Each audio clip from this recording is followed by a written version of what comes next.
Hello, everybody. Welcome into the latest live broadcast.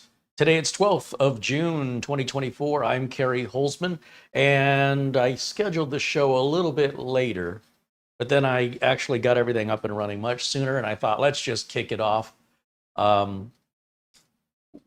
Between what's going on at Studio C and here at Studio B, I still have customers to help.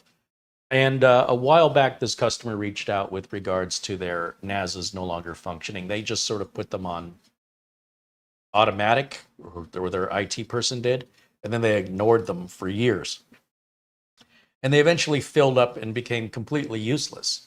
So this unit was just filled with cobwebs and everything, even though it was on daily and never shut off. It had no maintenance whatsoever until it failed. So they assumed it was bad. In fact, before they reached out to me, they reached out to two other techs that said it was bad. So that shows you the level of knowledge in my field. Unfortunately, customers, there's not really any way to gauge if the tech person you're hiring knows what they're talking about or is being honest with you, unless you have some technical knowledge yourself, which would then probably negate the need for hiring somebody. So a little bit of a problem here in the industry. It's not changed. It's been that way as long as I can remember. Doesn't seem to be getting any better. But I figured out what was going on with it. And, look, nothing wrong with saying I don't know. The techs that have never dealt with Synology units or NAS units should just admit as much rather than just saying it's bad because they don't know anything about it. And that's what I suspect, based on the information the customers provided me and their experience, what I think happened. So we ended up replacing their NAS with a QNAP NVMe NAS. We had a recent failed drive on that, a Team 4 terabyte failed NVMe. Was able to get that replaced and put the customer into a very good panic mode, in the sense that they were aware now that they don't have any current backups happening. So we talked about some different solutions for that. They've got 8 terabytes of data, and probably 3 times that is duplicate. So I don't think they've actually got more than 2, but nobody's got any time to sift through it. So we just keep it all. And if the QNAP should fail or get virus infected, ransomware, I don't know, be stolen, be on a fire, whatever, that stuff's just gone forever. The entire history of the company is just gone forever. So I explained this to them, not as panicky. I just said, hey, look, you got to consider this. And I talked about different ways we can upload via cloud, but 8 terabytes to the cloud is going to take a long time and be very expensive month after month to maintain. So I said, why don't we repurpose one of the 2 older Synology? So I thought those were bad. No, they're not bad. But they do need to be cleaned up, refurbished, and renewed. And we could totally do that. They're fine. And they have 2. They have a 916 Plus and a 918 Plus. And usually the last 2 numbers represent the year that it was released. So the 916 would be 2016. The 918 would be 2018. That doesn't mean that's the year they bought it. That's the year Synology released it. They're up to the 923, 924. However, where I'm saddened by Synology, I really like their products, but I can't really see any difference between this 918 Plus and all the models that have followed it since, every year thereafter, or every other year. They're exactly the same. There's still no 2.5 gig port on the back, when literally every competitor to Synology in the NAS space offers 2.5 gig even on their entry-level models. For Synology, they jumped to 5 or 10 gig on the $1,000, $2,000 plus NASs, but for the home user, 1 terabyte's all you, or 1 gigabit is all you get on your networking. So Synology has always been known as a leader in the space, but they've allowed themselves to be far behind literally anybody else in this space, which makes me really sad. I don't see any benefit to buying the latest or replacing a 4 or 2 drive, whatever you have, Synology from 6 or 7 or 8 years ago to the current model. You're going to run the same DSM version. I don't get it. I don't understand what Synology's doing. I hope they wake up and take back their position as a leader in the space. All they really have to do is start offering 2.5 gig standard on the networking side of things. But is it ever going to happen? I mean, it's a bit late to be joining the party now. But their operating system, their DSM or Synology, the DiskStation Manager, I think is what it's called. It's fantastic. Not that QNAPs or ASUS stores or TerraMasters is bad.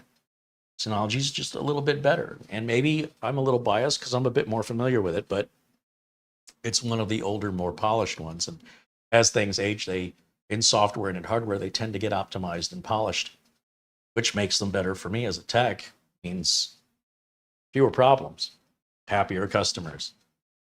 So there's no real easy path to upgrading Synology other than going to a different manufacturer. Now, for this customer, it's a small office. They don't have 2.5 gig networking anyway. But if it were me and I was using it here in the studio, I've got to have 2.5 gig networking because I'm moving big files constantly. And the difference in time can be, well, 2.5 times less time to copy a bunch of files. So when we get this done, we're going to replace all the drives. We're going to get it set up as though it were brand new, like we've never done it before. And then we're going to get it back over to the customer's location, and we're going to copy all of the data off the QNAP over onto the Synology. Now, with 8 terabytes going over a 1 gigabit network connection, it's probably going to take a few days. But it won't matter. They'll still be able to use their drive as they always do. Again, it's a small office. They probably won't even notice any performance difference. Time doesn't really matter if it takes 3 days or 3 weeks, bearing in mind that any data that they create or remove in the 3 weeks while the copy's taking place, that won't happen on the copy. That's only going to happen on their main drive. So once we're done with that, once that 8 terabytes has been copied over, then we run file synchronization from that point forward to make any changes from the original QNAP over to the backup copy, which means any files that are deleted get deleted on the other side. Any files that are modified get modified on the other side. Any files that are added get added to the other side. We call that file synchronization. Now, file synchronization will only copy the changes, which makes this whole process faster, but it does have to read all 8 terabytes of files and then compare it. But that's still way faster than just doing the copy over and over and over again. The other problem with doing it just copying and copying and copying is unless you completely erase the target drive, all the files that were deleted on your source never get deleted on the target if all you're doing is copying, right? So this side here has to be erased. Otherwise, the copy you get is going to contain a bunch of old stuff that was erased over on the main drive. So the first step is we get the whole bulk of it all transferred over. Once that's done, then we have to decide where do we want to store this. Ideally, we're not going to have it in the, right next to the other NAS. If there's a fire or theft, there goes their backup. In a perfect world, we would have 2 of these perhaps, or some other storage device that we could keep there for local backup and local restore, which is faster.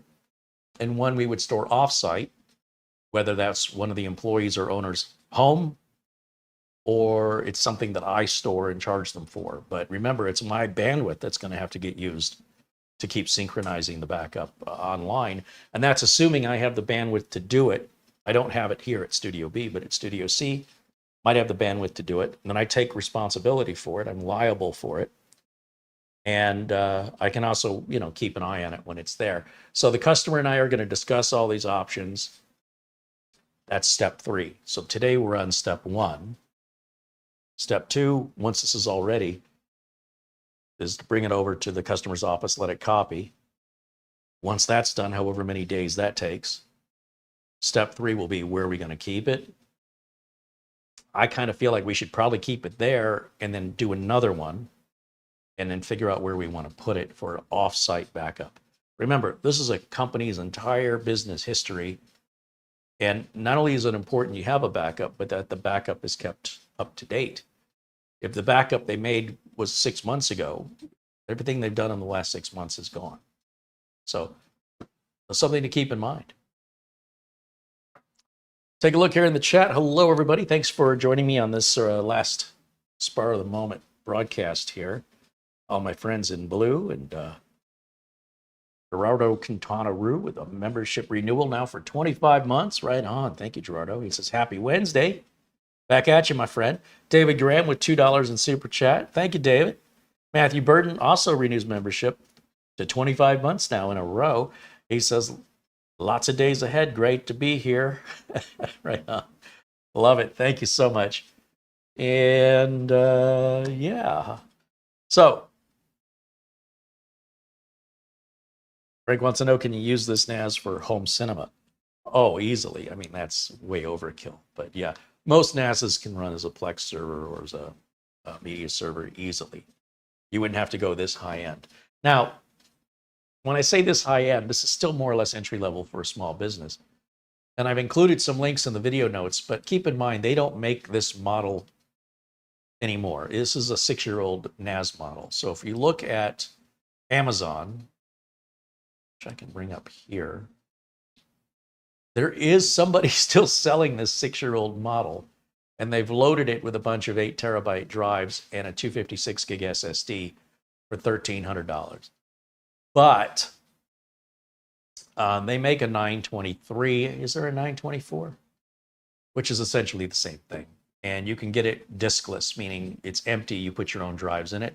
Always use NAS drives, which would be Western Digital Reds or Seagate IronWolfs. Don't use desktop drives in these. They won't last very long. You're not going to be a happy camper. And then the drives we're using, I recommended the customer get these 12 terabyte Seagate IronWolf Pros. I don't use the Western Digital Reds myself. I'm very familiar with and like the reliability and the price of the Seagate IronWolf and IronWolf Pro line. If it's an IronWolf drive, it's a NAS drive. Now, these are brand new with a 5-year warranty on these with data recovery service, which I don't know that we would need that. But for $235 based on what's out there, I think it's a really good price, and we need 4 of them. And that's going to be a very nice upgrade for them because that's going to give them a lot of room to grow into. Like when we're all said and done, we'll have 36 terabytes of storage, of which they're only going to be using 8 terabytes. So that's going to give them way more free space than what they have on the NVMe NAS. Now, again, the NVMe NAS probably would be fine if somebody would go through and clean out about 6 terabytes of bloat. But they got to pay somebody to do that, and they're so busy being a small office, there's not very many employees, that it's just one of those things we'll get around to. In the meantime, it's getting maybe unnecessarily backed up in duplicates and triplicate form, but the problem is we can't tell that apart from what's new. That would take even longer to do, to sort of sort it by date into every folder and subfolder and subfolder and subfolder and subfolder within a subfolder. That would be a mess, but that's what the file synchronization will be for. So we just grab the bulk of it, keep moving forward, and business as usual, right? Customers won't know. What was in here, I've already pulled the old drives out. And that's the stack of drives right here. This is probably the way I built it in 2018 would be my guess. You'll see there's still IronWolf Pro drives, or IronWolf drives anyway. They work perfectly. They're just too small. 2 terabytes is too small today. And the build date looks like September 14th of 2018, which is right there. So with a 918 and a 2018 drive, we can pretty much establish this as 6 years old, if not very close to 6 years old. These drives still have all the data that was originally on them, and they kind of function as a backup, but they're so old and out of date, probably worthless. Now, the drives, someone asked the other day, they said, what's the best way to ship a mechanical drive? And my initial answer is most mechanical drives, they're so inexpensive, the cost of shipping has gone up so much, the likelihood of damage is higher, it's probably not worth shipping a mechanical drive. But if you were going to ship them, the way that they ship them to you, using these cushion plastic packing material, sometimes these even go into a little box, like when you order one. Since I ordered 4, they all came shipped together in one bigger box. Hopefully they're okay. In my experience, even when I order 4, they're usually individually boxed.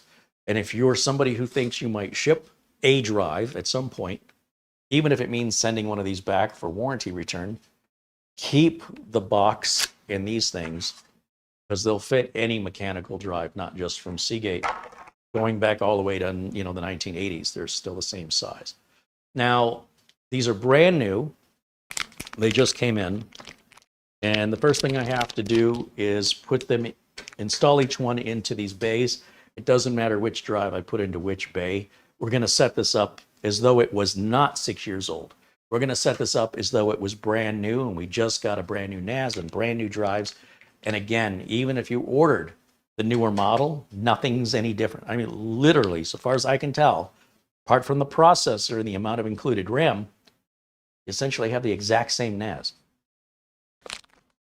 All right, so one of the things that, the way they used to package hard drives is they used to have a little taped closed flap, and at some point that changed to sealing the bag in the middle instead of at the top or at the bottom. That makes these bags virtually impossible to reuse because there's not really much in the way of any slack to get some scissors across the top. And if you just kind of pull on this like a potato chip bag,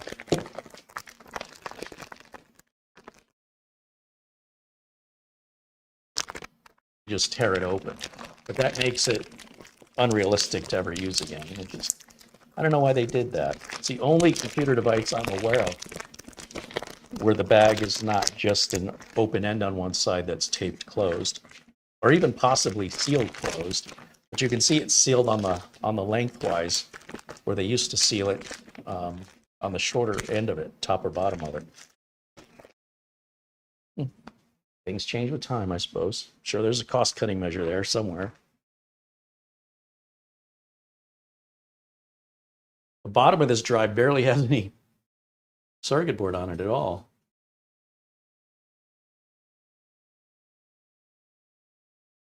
And, you know, on some older drives, there's like an indent here. But they're using all the space they can for those platters. And there's our new drive. 1 of 4. So I'm just going to come over here to the NAS, lift up, slide one of these out. This is our drive caddy. On the end of it, we've got these pieces that are going to lock the drive in for us.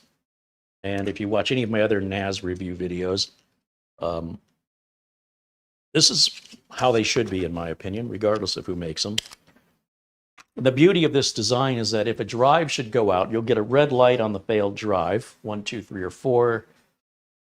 You can pull the drive out without any tools while the unit is on. Without any tools, take the bad drive out, place the new drive in with the connector facing the open end here, the opposite of where the latch is. Get it seated in there, and without any tools, without any screws, you just seat these little pieces back in here. They should snap in and sit completely flush, and do that on both sides. Now you can imagine, as a business owner, this means your downtime is going to be minimal because that's all you have to do. Slide that back in all the way and then close the latch. And then you can have the system rebuild the missing drive. Pretty easy.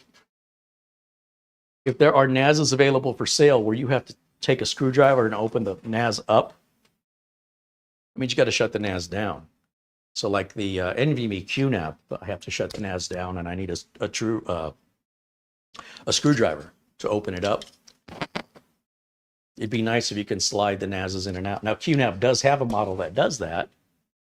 However, it's like $1,200 and it's way overkill because it's really intended to be a video editing or high-speed storage solution using Thunderbolt 4. Patrick over at Serve the Home has already reviewed one, and it only holds 4 or 5 NVMe drives, the same as the other QNAP. So you're looking at $2,400 to get started in that with a bunch of 4 terabyte drives. If you go to 8 terabyte drives, you could add another 1,000 or more. So now you're about $3,800. You can get way more storage or a fraction of that price sticking with mechanicals. But if what you want is a smaller storage capacity, but you want it faster and you want it smaller and quieter and using less power, NVMe is the way to go. And it will be cheaper as we continue marching forward, where eventually we're going to look at these and go, what are you living in, 2023? 2024 in this case. Now in business, it's really important that we have a way to share files. So these are really not designed for home users necessarily, but rather for small businesses where a server is overkill, requires a lot of maintenance. Every time an employee comes or goes, things have to be reconfigured for permissions and access. The NAS is so much easier to maintain. It's also not Windows-based. So for a lot of customers, when I initially do an assessment or take them on as a client, the ones that have servers, I usually just go ahead and take the servers out, replace it with a NAS. And I know customers that have spent $5,000 on servers that just absolutely did not need them. They're louder, they use more power. You need a keyboard, mouse, and monitor to access them. So I would say these NAS units have been a savior for the bulk of small businesses around the world.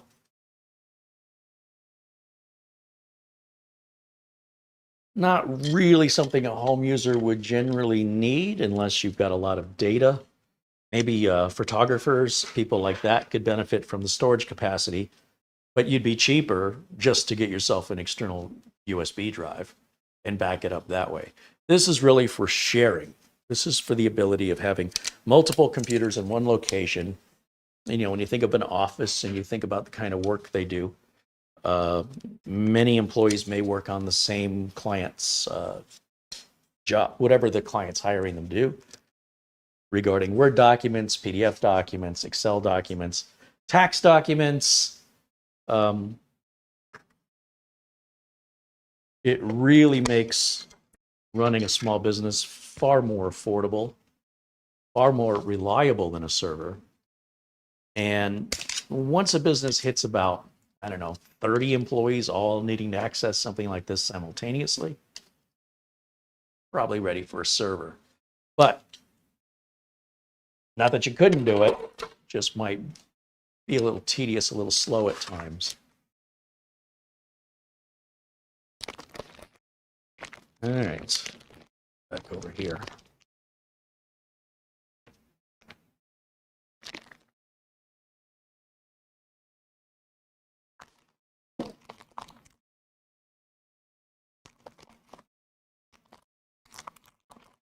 One of the things I try to bring to my channel is the authenticity and practicality of what it is to work in this industry.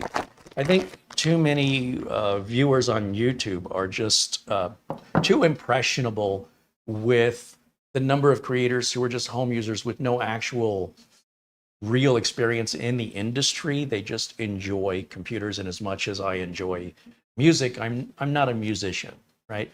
So I can sit here and tell you all about how great these songs are, but then we can talk about the reality of the business side of it, which I don't know a thing about it.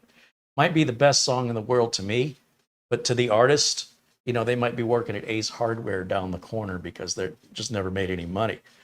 So I do want to emphasize that what I demonstrate here on the channel is how this is used in getting the world to go around, not about how somebody at home can play. And you can buy these to play with them. Don't make any mistake about that. But people who play with technology generally aren't paying me. It's kind of hard to run a business when people treat it as a novelty. So it's got to be a tool, and it's got to have a very serious role in order to motivate people to call me and pay me to set things up for them, because otherwise they can't help their customers. And, if you went into a store, the example I like to give is you're at a grocery store and you've loaded your cart up with a bunch of groceries, and you go to pay for them and there's a huge line at the checkout. You're like, what the heck is going on? And they say, well, our system went down And you say, well, how long is it going to be down? I got frozen food in here. I got other things to do. They say, we don't know. So maybe you stick around for a little bit and you go, you know what? I don't have time for this. And you just abandon your cart and you go shop at one of their competitors down the road. Think of the amount of money they're losing with paying employees who can't get any work done. All those abandoned shopping carts, you have to pay other employees to put all that stuff back, and all the lost business. Suddenly, it's no joke. This gets very serious. And so when they call somebody like me to come out and fix that, it is of a critical importance that, of course, they're going to pay me. It's not fun. There's no sense of, hey, let's play with this. This is like, you need to get over here right now and get this fixed. And so the step before that would be, what can we do to prevent this from happening in the future? How can we reduce the statistical likelihood of ever having the business in this situation? And so that's what I do, and that's what people like me do, or they should be doing, in order to generate some sense of customer appreciation, where they're not going to complain about the bill. They're going to call you again the next time they need you. And hopefully they hire you on a more permanent basis to be more proactive rather than reactive, to prevent these problems as much as possible from happening in the future. Now, if you compare that with most YouTube enthusiast videos, they don't really take into consideration anything other than the personal preferences of the influencer making the video, with no liability, accountability, or any sense of urgency or priority, nor are they getting paid professionally to be held accountable. So, not that that's bad, but if I was doing that, I wouldn't feel the need to make these videos, because that's already being done. What I'm doing isn't being done very much. Actual working technicians demonstrating why we get paid and what the importance and difference is there to educate those who don't see the other side of the coin. Some people don't realize it's the other side of the coin that makes the world go around. The front side of the coin, the part that people at home use for fun, that comes as a result typically of earning money somehow from having a job. Without the job, you probably wouldn't even have one to play with. So for me, that a lot of viewers have it completely the other way around, because they're just blind to it. They have no idea. So that's all fair. If you're watching nothing but enthusiast videos, you wouldn't know there's another side to this that's way more important, way more critical, that without which the side that you think is the only side that is there would not exist. So it may not be for everybody to want to get into the field, but it should be for everybody to know the difference.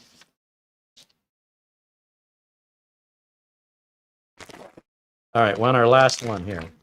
And I'm taking it easy. If this was a business that was down, we probably wouldn't be doing all 4 drives at once. If we were, we'd probably do it when the business was closed so as not to interfere. Or we'd have a different NAS setup if we had to do this during business hours. And then after business hours, we'd do the switch over and then shut the other one down. But the employees would still log into their computers the same way tomorrow or the next business day. They'd be accessing the same drive letter.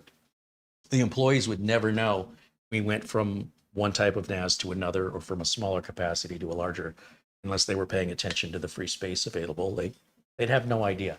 So when you do the job well, and you do the job right, in my opinion, nobody can tell you did it. That's how it should be done. Then, of course, we wouldn't be in a hurry to shut the other NAS or reset the other NAS. We would unplug it to make sure nobody's writing to it anymore, because we don't need new data on both devices. Then things get really confusing. And by giving them the same map drive letter, that would make it impossible anyway. But we would keep it just in case the new one just died. Sometimes people say, well, I just bought it. How could it have died? It happens. It happens in all electronic devices. It's happened to brand new light bulbs you've put in. You've already experienced this in your life. I don't know why people act like they're so surprised. Just because it's, new. It's pretty rare, though. And quality control, in my opinion, is getting better and better with everything made today with electronics and cars. I just can't believe how much more reliable this stuff is. And the service calls I get now pretty rarely deal with a bad hard drive, because most people don't use them anymore. Pretty rarely deal with a bad power supply, once every 2 years maybe. Those were the two most common service calls 10, 15, 20, 30 years ago. Kept me very busy just changing hard drives and power supplies. Okay, if I can get this last piece snapped on here. There it goes. And then we can put that in. Just now, you see that's not going in? Don't force anything. That usually means that one of these is not flush or seated correctly. Let me just double check my work. Oh, I felt that one go in just a teeny little bit. Sometimes that's all it takes. Let's see if it still gives us any resistance. You got to find the track.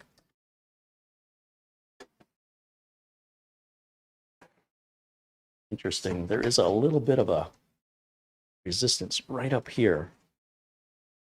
I think we'll be okay. Shouldn't have to struggle that much though. Now, what I'm going to do is plug it in. Let's just clear the counter. I'll just set that right over there and step around. Now, I want to completely reset this NAS. And to do that, there's a small reset button in the back, pretty much on all NASs. Like, let's say you forgot the login for the administrator name or password on pretty much any NAS ever made. Typically on the back, you'll find a small recessed reset button. And you would hold that in with like a paper clip or long skinny object until you heard a beep or saw the light flashing. Of course, read your documentation for that. That won't erase the drives, by the way. So if you were worried about, well, all of my data's on here and I can't log in anymore, resetting it doesn't reset the drives. It only resets the software, the NAS operating system. So you're safe to do that without any worries. But again, if you had backups, it'd be a big deal if it did happen. So in order to use the reset button, the device must be on. This is true pretty much of all reset buttons on all electronic devices. Now, I could guess what the password is, but I want to treat this as though we don't know it, right? Just as an example of what to do in this scenario, should that scenario exist.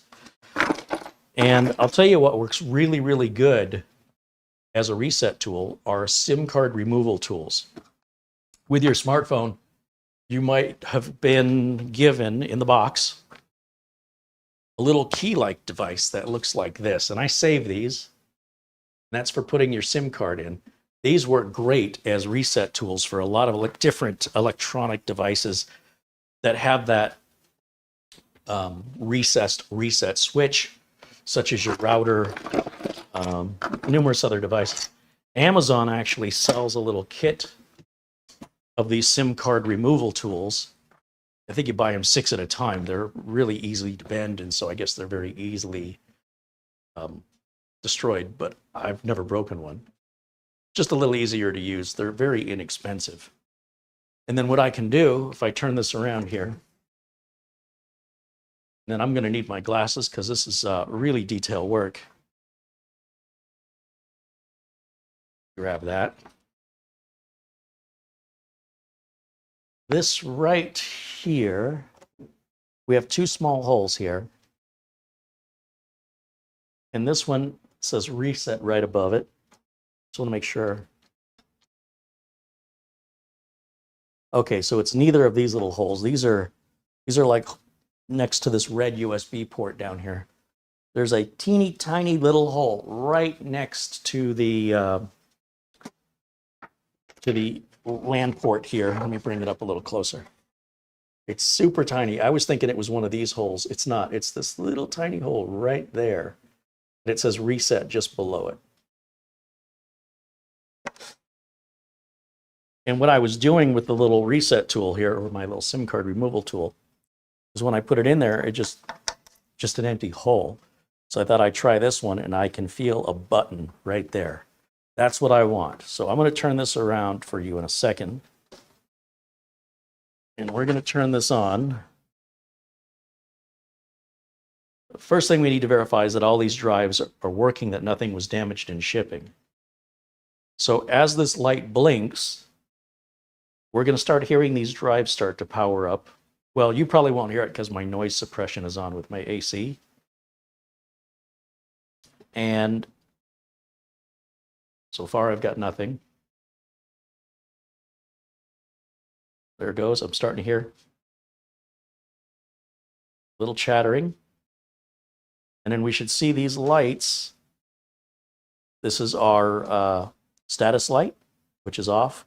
And then drive 1, 2, 3, and 4 should start to light up as they come online. These drives are really quiet. I can feel them. I can feel the heads moving on them. And I think it's turning on 1, then 2, then 3, then 4. Now, normally when these NASs are powered on, they stay on 24/7. But because this hasn't been powered on in a long time and these drives are brand new, that whole initialization process is going to take much longer during the initial setup. So be patient with it. And I think it may beep at us, but we'll also see the lights start to light up if everything's working like it should.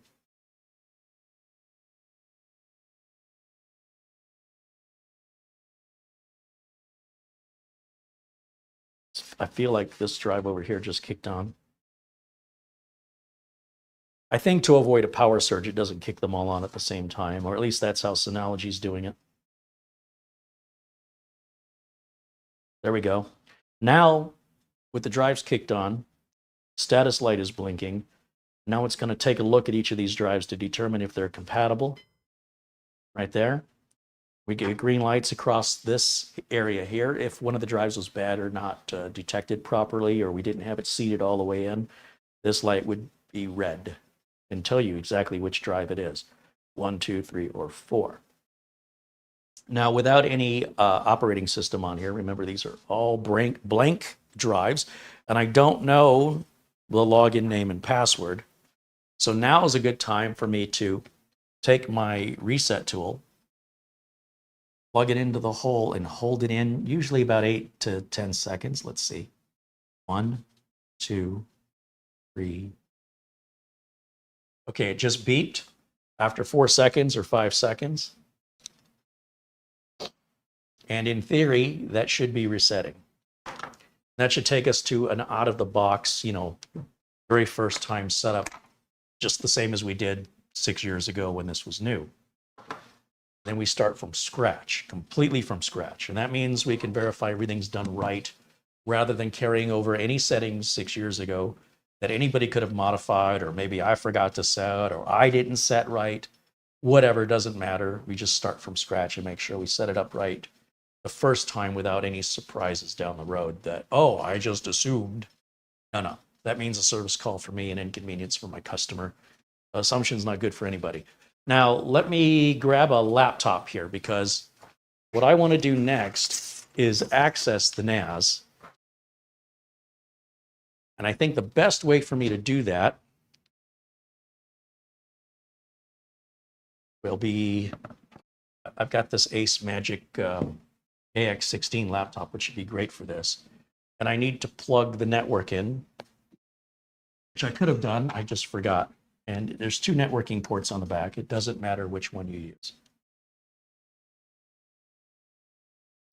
Let me take a quick look in the chat room here, see what you guys are talking about.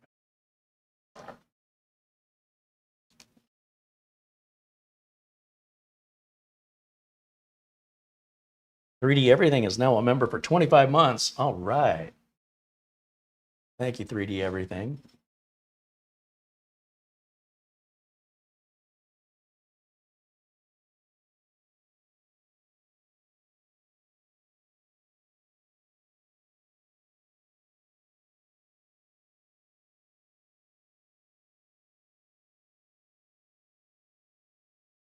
Jason H88 with a $10 super chat says, "Hey, Carey, Chat, and Mara, I saw that the work being done at Studio C. I think it's going to be nice." Weird. That's what we're aiming for. Let's see.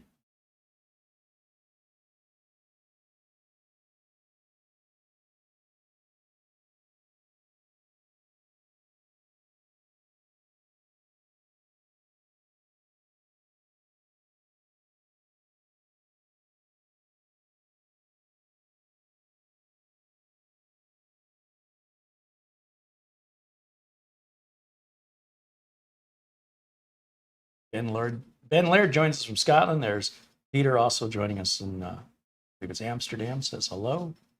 Barry Klein renews his membership, now a member for 25 months. Thank you, Barry. Ben wants to know, with a £2 super chat, why does NAS still use mechanical drives? It's really about capacity and cost.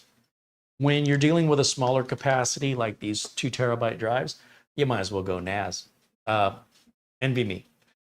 But NVMe drives, let's say the largest capacity that I can buy would be 8 terabytes. Those run about $850 a piece. And the NVMe NASs generally only take 4 of them. The ASUS store makes one with 6 or 12. You can do the math on that, right? It's thousands of dollars.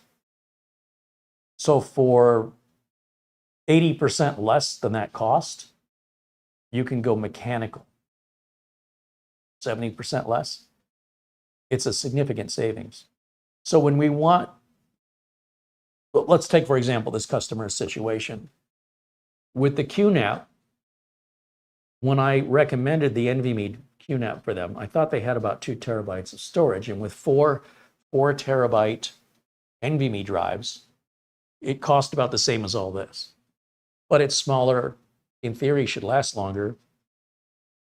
And it should give them plenty of extra space because although you lose one of the drives as the RAID spare, you get what is essentially 12 terabytes, 3 times 4, with the other 4 being a spare. So I thought, well, if they got 2 now, or even 3, there's lots for them to grow into. I didn't realize they had so much duplication. They had the same data 2 or 3 times. That brings them up to just under 8 terabytes, leaving them only with a little over 2. That makes me a little nervous on a brand new install. So we know there's probably 4 to 6 terabytes of that. That's just repetition, duplication that can be removed. Nobody's got any time to deal with it. So I don't want to make that same mistake twice. And in order to keep the cost down, rather than buy a new NAS, Synology, as I mentioned, they haven't really offered any innovation for years. So I don't see any benefit of replacing this with a 923 or 924 when this already has everything they have, including the old, out-of-date 1 gigabit networking. Now, again, this office only uses 1 gig networking, so they won't know the difference. But as far as any future upgradability goes, the only way to upgrade from that to go to 2.5 gig means they've got to upgrade their switches and their computers, and they would have to replace the NAS itself. They're not moving that much data. It's a small office. Nobody's complaining about the speed of the NAS. They complain about the speed of the cloud storage, but that's to be expected.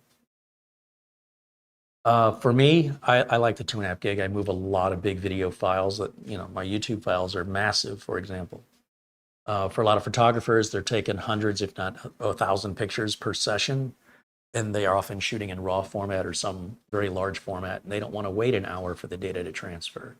So going to 2.5 gig for some people is absolutely critical.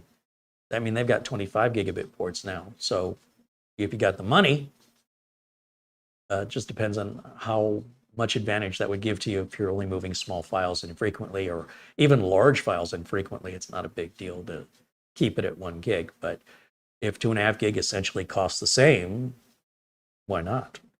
In any event, to go to 12 terabytes per drive, that's going to give this company a total of 12, 24, 36 terabytes compared to the 12 they have now. So that's 3 times more at approximately the same cost. Now, we could go even bigger than 12. We can go to 24s. Of course, you're probably spending $500, $600 per drive times 4, but that's still a fraction of how many NVMe NASs you would have to build that up. Or even if you bought like an $800 ASUS store 12 and stuck 8 terabyte drives in it, you'd be looking at 9 times 8, $5,600 plus sales tax, about $6,000 for that. So anytime you want to go over 4 terabytes, mechanical is going to be a much more affordable way to go. Let's see. Now mechanicals are slower, but we're going to be limited by the network speed. So any speed of the NAS is, or any speed of the NVMe in the NAS is inconsequential. So hopefully that answers your question. Thanks for asking. Dustin Fuller renews membership for now 24 months. Right on. Thank you, Dustin, for continuing to support the channel. And €1 from our friend Peter in Amsterdam. All right, so what I have to do now, let me fire this laptop up, I suppose would be the first thing I need to do. And then I'll plug in the HTMI cable so you guys can see what I'm doing on the laptop. Now, there are apps these days that you can put on your phone and configure that way. I don't like doing it that way. There's also a tool, every NAS maker makes it. It's a tool that's a small download on your desktop to find the darn NAS on the network.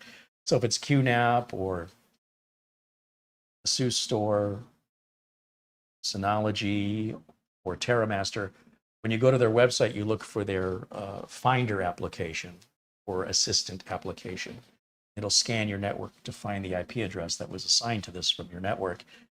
ASUS Store is even giving you the ability to control some functions without having to log into the NAS by using that Finder software or the ASUS Store desktop app. It's just a little application. You can update the firmware or the software. You can reset it or shut it down without having to log into the interface. But if you log into the interface, you can still do all this like you always can and always have been. They're just adding other ways to do it. So I'm going to stick with old school because it's universally applicable regardless. Those apps, they vary from one manufacturer to another. And while they all have something of how they work in common, they also have some features that differentiate them. When you log directly into the NAS, that's a universal thing. And then, of course, if you're using a smartphone app, once again, it's not universal in how they work. And I don't want to log in via a smartphone on a customer's app, on a customer's NAS using an app. I think it's unprofessional. At home, different story. Same with a router, same thing. Let's see. Let me go to HTMI input. That should bring up the laptop here. It does? Good. Okay, whoops, that's not what I want. Sorry, that was on my end. All right, get my glasses. Those of you who are curious, when we reviewed this laptop, I did do the Malwarebytes scan. Took an hour and 29 minutes to run that, scanned 392,000 files. And of course, it came up clean. Just as a follow-up, let's go to, we'll type in Synology desktop client, something like that. Download center, that's what I want. Product type, we have a NAS. Which one? It shouldn't matter, but we've got the 918 plus here.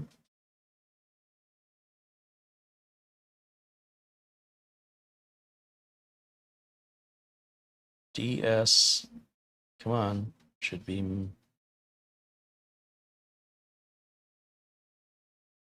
Yep. This is a weird order they've got these in. I suppose I could have just typed it in the search. But that's us right there. So this is DSM 721. I'm not worried about that just yet. What I'm looking for is the desktop utility. And the Synology Assistant is what they call it. That's what I want. I'm going to grab that. We want the Windows version. And this should be a very small download. And we'll open this and install it here onto the desktop. I'm going to go ahead and just close all this out just to keep it clutter-free here. And you just go through the install, nothing special.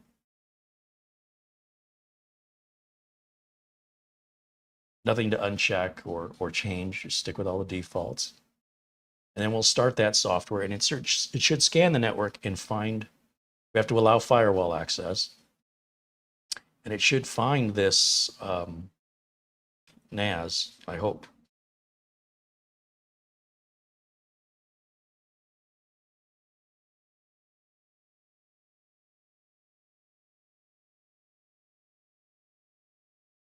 Now, one of the things that might be holding us back would be whether or not I've got the firewall allowing it. And I thought I did. We want to make sure printer and file sharing is enabled, which it is not by default on your Windows install for security reasons. Search one more time just to make sure. It should come up rather quickly when it finds it.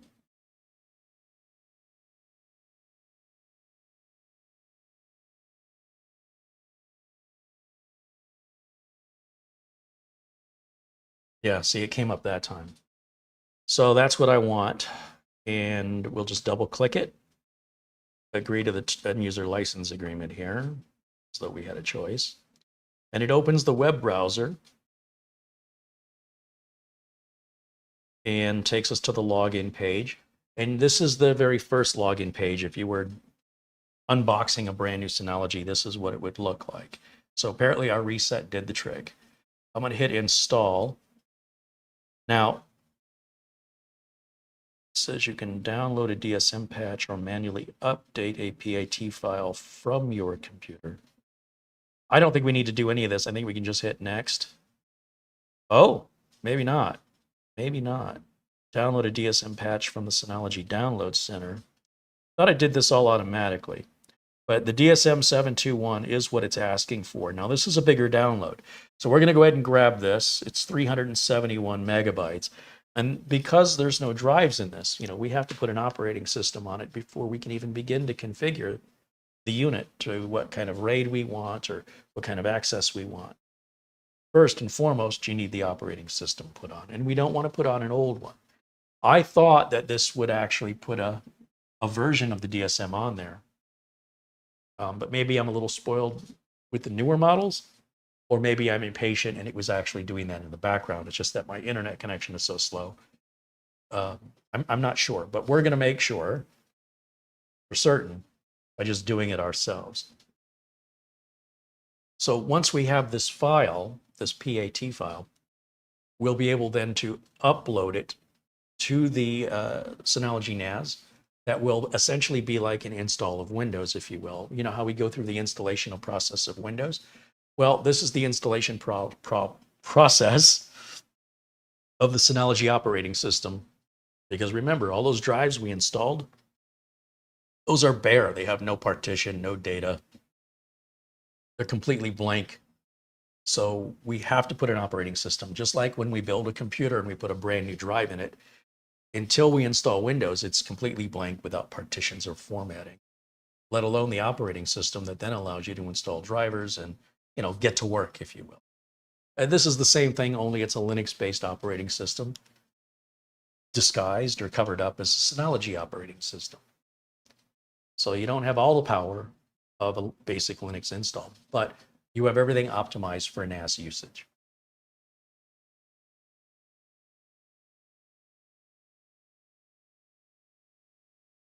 With that done, this download is complete. I can close this window and then hit browse. It should be in our downloads folder right here. And there it is. Double click it and hit next. All data will be deleted. All the drives will be deleted. I understand there's no drives data on there anyway.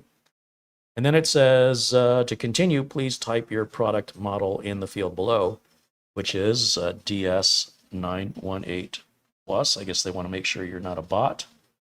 And we're off to the races. So now, obviously, some area of these drives has to be formatted in a way that Synology can see it. That way, it's like formatting your drive before you put Windows on it. Windows, the installation of Windows needs to put it on something, and it has to identify it. So if you took a drive out of a Mac, or you took a Linux drive and popped it in there, the install says, I don't see any install drive to go to. This is a necessary task universally across any kind of computer. Once this particular part is done, then it can put the operating system on. And once the operating system's on, we can set our login ID and password and configure our RAID array or if we want RAID 0, RAID 1, RAID 5, RAID 6, RAID 10, how many volumes we want. I usually just go RAID 5 using Synology Hybrid RAID. It's an SH RAID, SHR from Synology. It's just a little better, a little more enhanced version of RAID. Because we have 4 drives, we go RAID 5. If we only had 2 drives, I'd go RAID 1, which is mirroring. Once that's done, we can set up our share and our access. For me, it'll be one big volume encompassing the entire amount of free space. I'll typically label it as the name public. Name the NAS, whatever we want to name it. Sometimes I just name it server. So server/public will be the access point, or the name of the way you would access it. We'll map a drive letter to it. We're good to go. That easy. Now, there's so much more you can do with this. I'm just covering the basics here. And most of my customers don't want it complicated. They want it simple. That also makes it easier to maintain for me, rather than creating a bunch of different volumes. I just recommend the customers create folders. It's kind of the same without the voluntary imposed limitations on your space of the partition that your volume you're creating. So, but it's a philosophy, and of course you pick what's right for you or your customer. So while we wait for that to finish, let me just take a quick look over here. See what's going on in the chat room.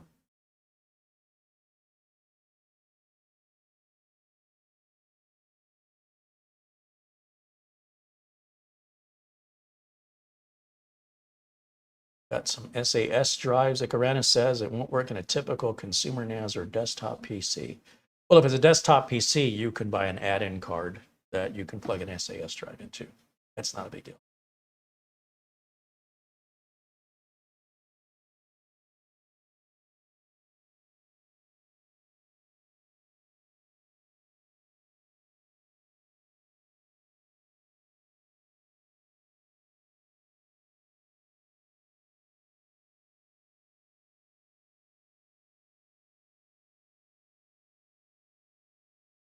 Thomas Robinson says RAID 50. Did I say RAID 50? There's RAID 1, RAID 0, RAID 10, RAID 5, RAID 6. If I had word salad earlier, I apologize. Oh, my screen went to sleep. I was wondering why the screen went black. I should probably change that. Edit. Power. Oh, because I'm on battery. Okay, we'll set it to 45. Set up.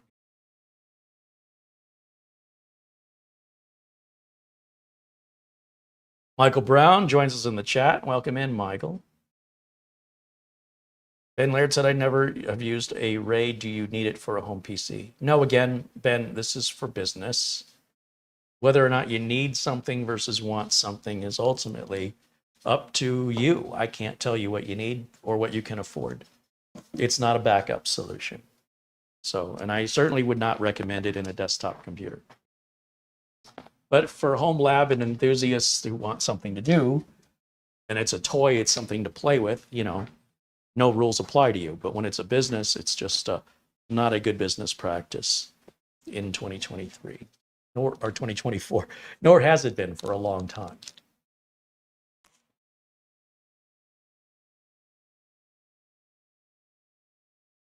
Danielle wants to know, am I going to be backing up QNAP to Synology? Is there software for the backup procedure? There won't be any software for the initial backup procedure. We'll mount either the QNAP shared volume into the Synology or vice versa, and then use the NAS, their file explorer, whatever it's called. Each company calls it something else, and have one NAS copy to the other NAS. And that way we're not dependent on the PC being shut off or, you know, getting an error and stopping. We can shut the computers completely off and just let the NASs work it out. Now, once that's all done, once the 8 terabytes have been copied, we know we can keep that drive mounted and then use any file synchronization software. Or many NASs have an app called rsync. You could use rsync between different manufacturers if they support it, or just you know, any file synchronization software with the map drive letters running on a desktop PC to synchronize the two. Now, if it goes off-site where it's going to be on another IP address, then we'll probably need to use something like FTP to do it, but we're getting way ahead of ourselves here. At this point, we're just dealing with the setup and the configuration, and we can get into the more advanced stuff in another video. Quite honestly, I'm not quite sure how I'm going to accomplish this other than to give you those vague terms, because until I look at the details of what's available in the QNAP and the Synology, I can't tell you exactly what the steps are. Now, on the ASUS store, the flash store drives, they have an app called Access Control, which is part of the main desktop series of apps by default. And in there, you can add a mapped network drive from any NAS or any share on the network. Okay, let's go back to, let's close that out. Okay, start. Device name, let's call it server. Administrator account. Now, I like to call it admin, but Synology will say, don't use that name. Every hacker in the world will assume the administrator account is admin, regardless of how good your password is. So I'll just put in Carey, which, oh, that's weak. Well, I'm assuming it's the password is weak because it's nothing right now. And for the password, probably have to use at least one uppercase character and a number. Allow this station to be displayed in Web Assistant. Yes. Again, that may be a security concern for some people. I like being able to find it in the Web Assistant, but as long as you have the desktop assistant, it's irrelevant. Automatically install important ones or just the latest? Give me the latest ones. Next. Create a Synology account. No, I don't do this. You can if you want to, but if I create a Synology account, then that's another way for a hacker to get in. So if I don't put the door in, I don't have to worry about anybody breaking into that door. And if you change your mind, you can always go back and redo that. Device analytics are there for Synology's benefit. It's anonymous, supposedly, and it kind of reports issues with the NAS to them. And if they see a bunch of these reports coming in that are similar, they kind of have a heads up of start working on that problem rather than waiting for people to complain. In theory, I'm not going to turn that on. That's not my responsibility. And I never benefited from that. So I understand how Synology might.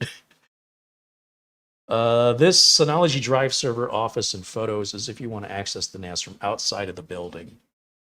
We shut off all outside access. Enable two-factor authentication is always a good idea, but for now I'm going to say no. And then multi-factor authentication, which I won't secure at this time.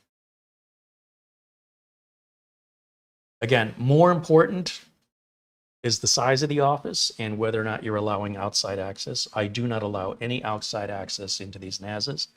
So if I need to access this NAS, I will log into an office computer there remotely, and then from the remote connection, I will then access the NAS locally on that remote computer. Just another way to do it, and that remote connection is always encrypted by default.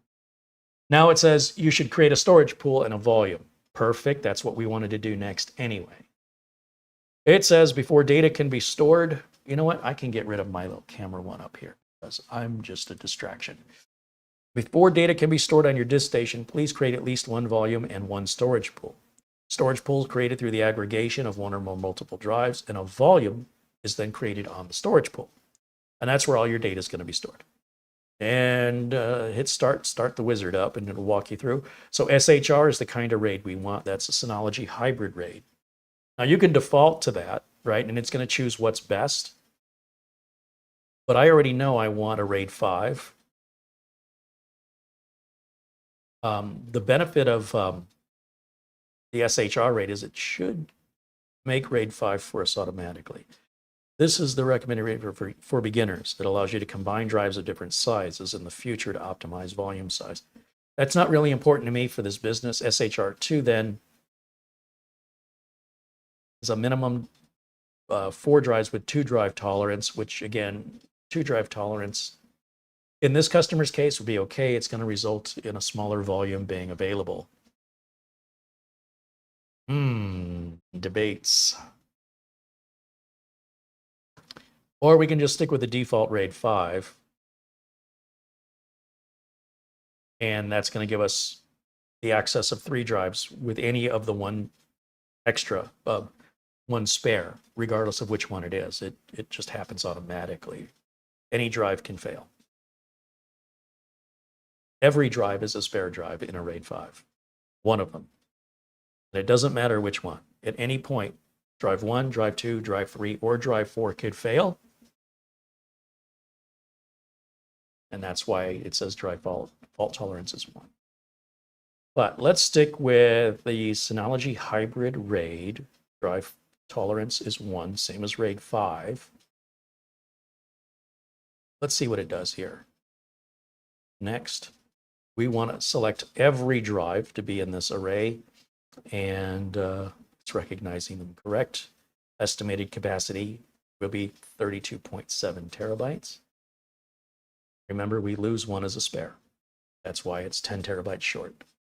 Next, please note the following, these drives are not on the compatibility list. Well, that's BS. Hit continue. That's nonsense. Synology wants you to buy their branded drives.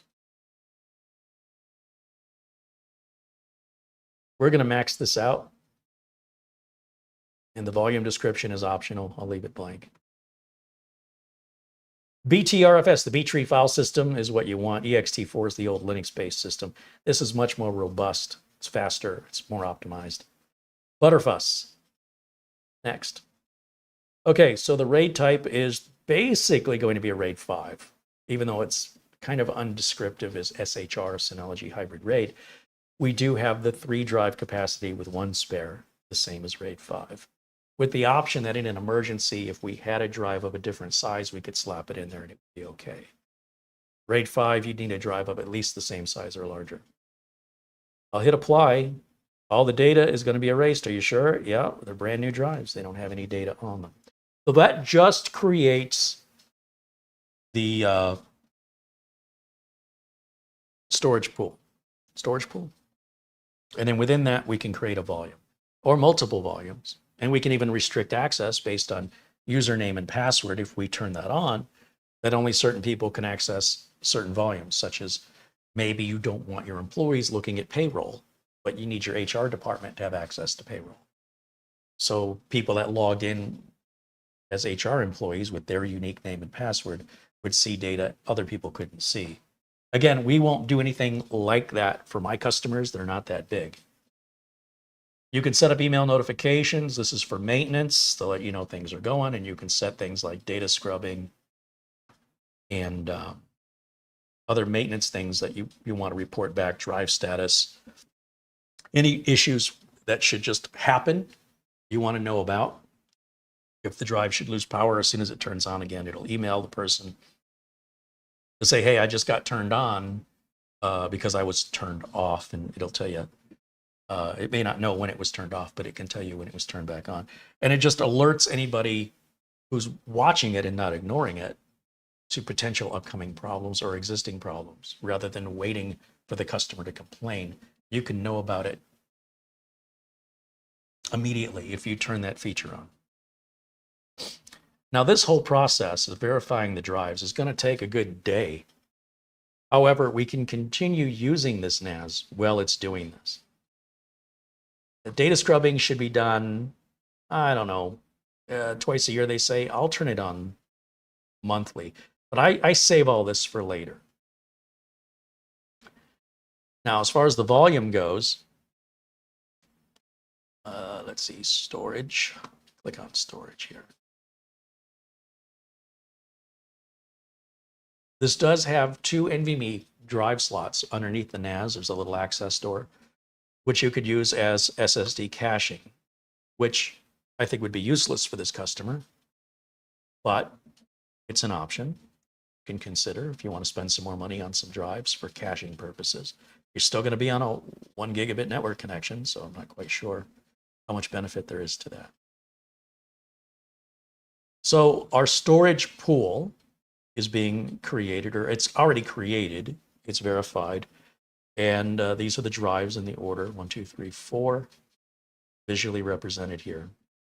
And we can schedule things like emptying the recycle bin. Sometimes customers don't ever empty the recycle bin, or the person who set up the NAS did not configure it to auto empty after a certain period of time. And I've seen NASs get filled 80% of capacity and run out of space. And the customer says, we're only using 20% of the capacity. How can we be out of space? The recycle bin's hidden. And they've been deleting things for 5 years or however long, and no one took the trash out. No one emptied the trash. So then you empty the trash, and if you've got that much trash, it'll take a couple hours, but then all the space comes back again. So if you set up a scheduled task to take care of it automatically after things have been in there, 30, 60, 90 days, you can certainly set all that up. At this point, I just want to set up the basics.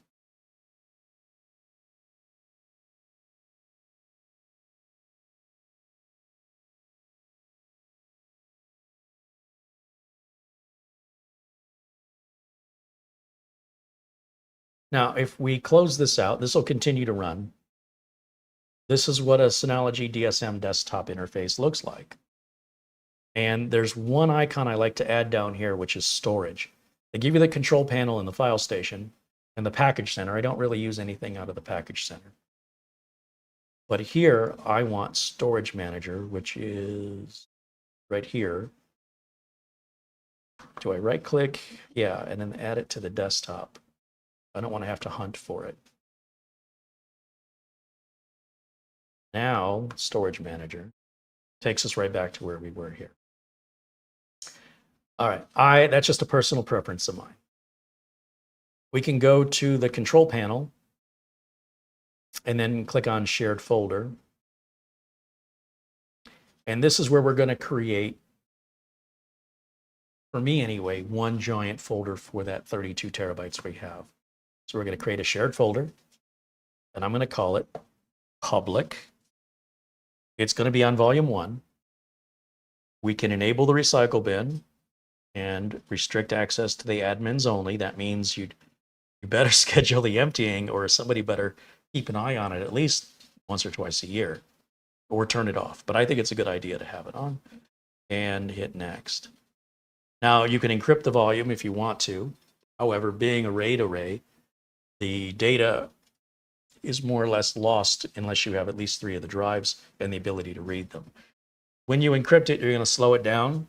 It depends on the business. Some businesses are required by federal regulations to have encryption on. Some business owners want it on. In my case, I don't have any businesses that need encryption turned on to their NAS, so we're going to skip that. We can enable data checksum for advanced data integrity. I think this is important. File compression can give you theoretically more capacity on your NAS by compressing, basically zipping up files, but it's happening in the background. You don't know what's happening. This slows things down, and we have plenty of space. So everything looks good. We can hit next. This is a summary of what we want. This looks good, and we hit next. And again, it's still verifying that storage pool, but we can continue to use this while that's happening in the background. So for local users, I like guest access. I like to give guest access read and write. And we're already set to read and write on admin and Carey. So I'll hit apply. Remember, the guest access is only going to work if you're in the building connected to the network in the building. You cannot access it from outside of the building.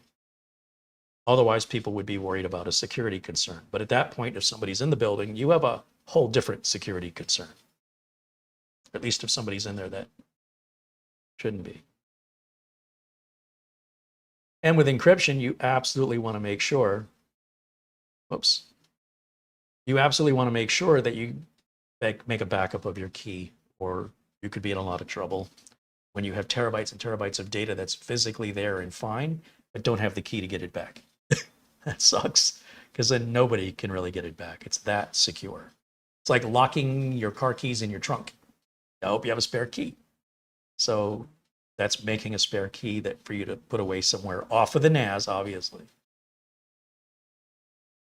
So now, users and groups, I want the guest account to be activated.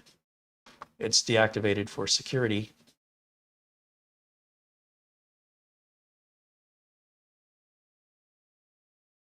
See, it says deactivate. Uncheck that. Now, in theory, I should be able, I think, to go to this shared folder, //server/public is what we named it. Will it work? Let me see what happens here. There it is. There's our recycle bin. And if we, is there any way to look at the properties of this?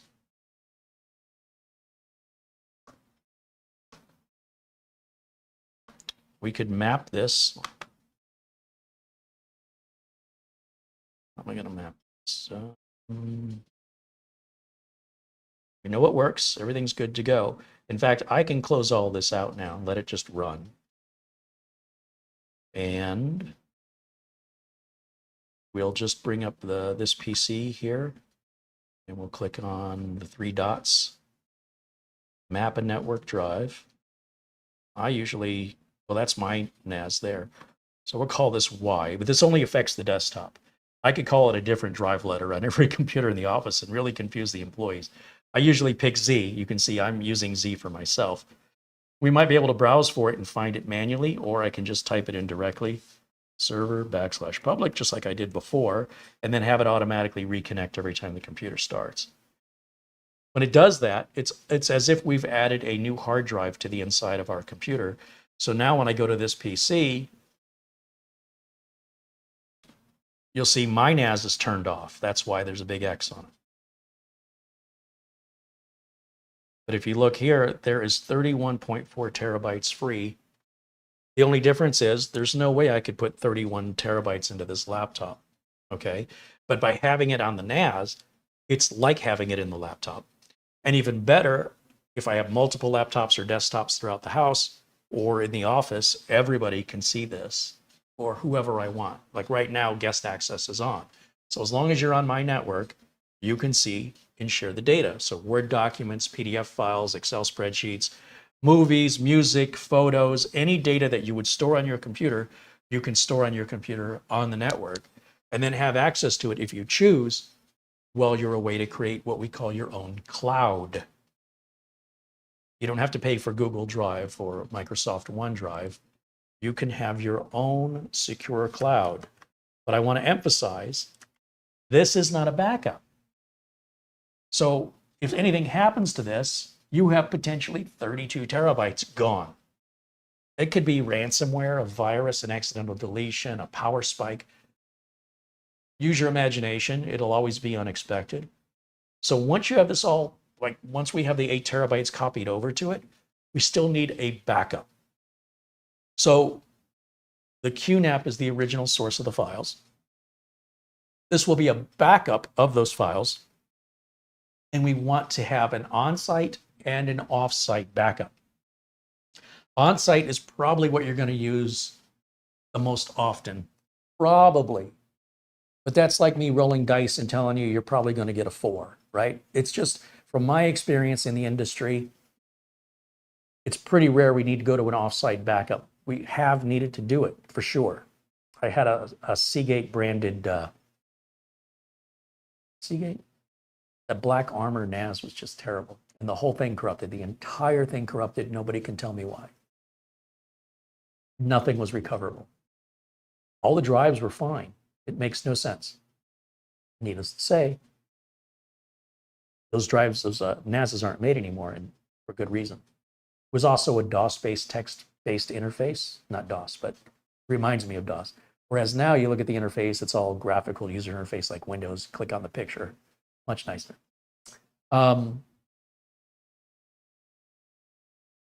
The whole array got corrupted. Everything was just chewed up, just totally ruined. So the customer takes home offsite backups every Tuesday. So at the oldest, the most they would lose is a week. That's if something happened on Tuesday before the backup took place in the evening. If the backup happens anywhere between Monday and Wednesday, the backup's really fresh. That's up to the customer how much data they're willing to lose and how much trouble and money they want to spend to back it up. This customer backs up every week, and they rotate between 6 portable USB laptop SSD drives. They're fast. They just plug it into their local computer's USB. I log in remotely at night after business hours. I synchronize the files from the NAS over to the USB drive. I send an email, the backup's been updated. I could automate it, but I don't trust the automation. And if I got to log in and check the audit or believe the email it sends me, I might as well just do it.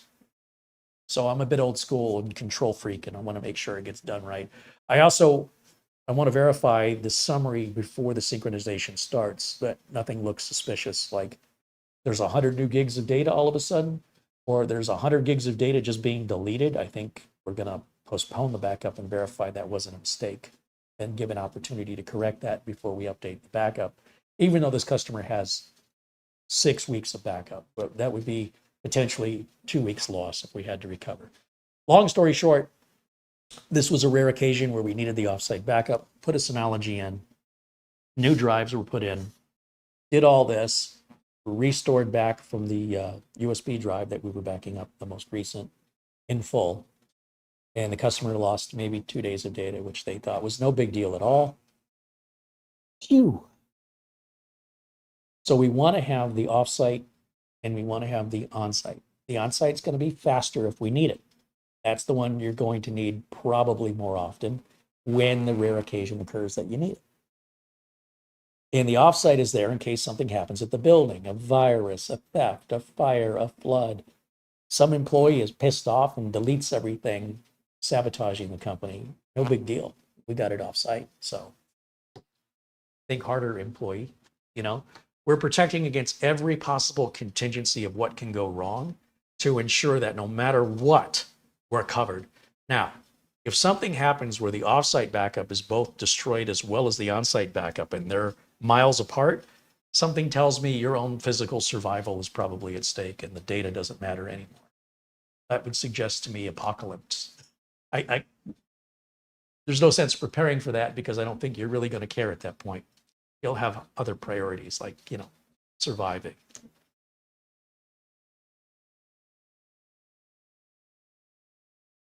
Andy wants to know how you can secure the NAS. Well, as far as I'm concerned, the NAS is secure. The only one who can get into it to access the data is anybody on the local area network. So if you're doing what I'm doing and you're only accessing the data locally, just the way I showed you, no one can change the settings of the NAS without the login name and password, which I've set, and I don't tell anybody. But if you wanted files to only be, so if there were people on your local area network you didn't trust, and that's why you wanted to secure it, I suggest you fire those people. Where are they working for you? That doesn't make any sense that you would have somebody you didn't trust. On the other hand, it was just a matter of policy, then you would assign individual users. So when you saw me turn on the guest account, you saw the user admin and you saw the user Carey and what kind of access they have. So I could create a user called Andy Kane, set you up with a password, and then tell it which volumes you have access to. I only created one volume, but I could create a volume that only you have access to, and you can't see anything else. You wouldn't even know anything else existed. And if you didn't have your name and your password, you couldn't access anything at all. If you want to restrict it to that level, you can, and there are other YouTube videos that demonstrate how to do that. If you wanted to open the internet access up to this, you are taking some risk and you need to secure that. And again, how you're opening it, it's typically going to be done with an app. So for example, when our friend Mitch Morrison travels, he likes to have access to his music. He doesn't pay for Spotify. He's got his own music. It's on his NAS. So he loads the manager application on his Synology and on his phone, and then he's got a login name and password. And I'll be honest, I don't know how it's set up, but Mitch is not a computer guy. And if Mitch can do it, anybody. I mean, I don't mean that as an insult. I mean it as that's how easy it is. Even though I don't know how it's done, I have no interest in that. I just pay for Spotify. But that's just me. I don't want any outside access to my NAS. I'm very strict about that. because any outside access is potentially hackable. If you don't have outside access, relatively unhackable. So to each their own, but there are lots and lots and lots of other YouTube videos that can detail individually over 100 different apps that you can put on this NAS, no different than apps you put on your phone. Backup apps, access apps, video and music sharing apps, photo sharing apps. It goes on and on and on and on and on. And if you're that interested in it, I would encourage you to explore some of the more in-depth reviews that go through those details. Space Rex and NAS Compares are two channels, among many others, that do an excellent job of showcasing individual features and setup. But it's so niche, I don't see any point in identifying a specific app for a general audience. Maybe 3% of that audience will find that interesting, and the other 97% are like, why are you wasting my time? So for those 3%, go look for those videos. They do exist specifically for you. Steve Chappelle says, is a one-bay NAS good to buy or not? Well, with, hey, there's Mitch Morrison. Mention his name when he shows up. Yeah, Mitch has set up his media sharing. And again, he asked me for help with it. And I told him, I don't know how you did it. I have no idea.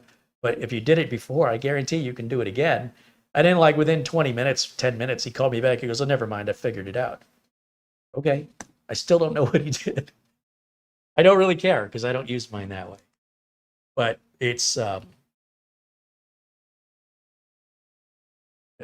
apparently pretty straightforward from what I can see and hear from others. Now, let's see. Is it Mitchable? That's funny. I think Mitch represents your average ordinary user, maybe a little bit more technical than most, but certainly not a technician. And I would say if you're watching YouTube videos, that probably puts you somewhere in there, in that, between the Mitch level and the Carey level, you're probably somewhere in there. We do have a few users that don't know the first thing about computers that'll watch us, but quite often they don't understand some of the basic technology terms that I use. They don't know what they mean, and it's like I'm talking another language. If I mention RAM or NAS or network or gigabit, they're just like, I don't know anything this guy's talking about. So they don't usually stick around too long because it's like watching a foreign language channel of a language you don't speak. What was I going to answer? Oh, a OneDrive NAS. So a OneDrive NAS gives you essentially a USB drive with the ability to add a bunch of apps to it to be independent, right? So on the one hand, you could just buy a USB drive and put apps on your computer and leave your computer on to be able to use those apps. On the other hand, it's Windows, it needs updates, it's insecure. You can get a OneDrive NAS, like a Synology DiskStation, and just utilize basically a USB drive that has its own operating system and its own apps. It's your personal preference. But then, of course, backups will be very important. However, it's also a lot cheaper because there's a lot less you're paying for. You're only paying for one drive and a smaller enclosure. It's going to use less power. And if that one drive fails, you're done. But if you're looking for something very basic, look up the Synology DiskStation. That's kind of what you're describing there. Otherwise, for me, I think a OneDrive NAS is, I don't know, like pedals on a wheelchair. I don't understand why anybody wouldn't just spend a few extra bucks and get the redundancy of a RAID 1 array. But it still doesn't help you as far as the backup goes if the array gets corrupted or the array, or it gets encrypted with ransomware, or it gets stolen. You know, you still have to back up it.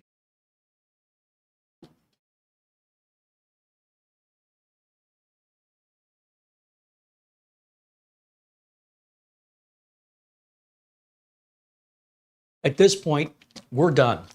I need to wait for these lights to stop flashing. That will tell me that verification of the drives, which it said it was going to take 19 hours. So I don't have to leave the laptop on. I'm completely done. I can shut this off.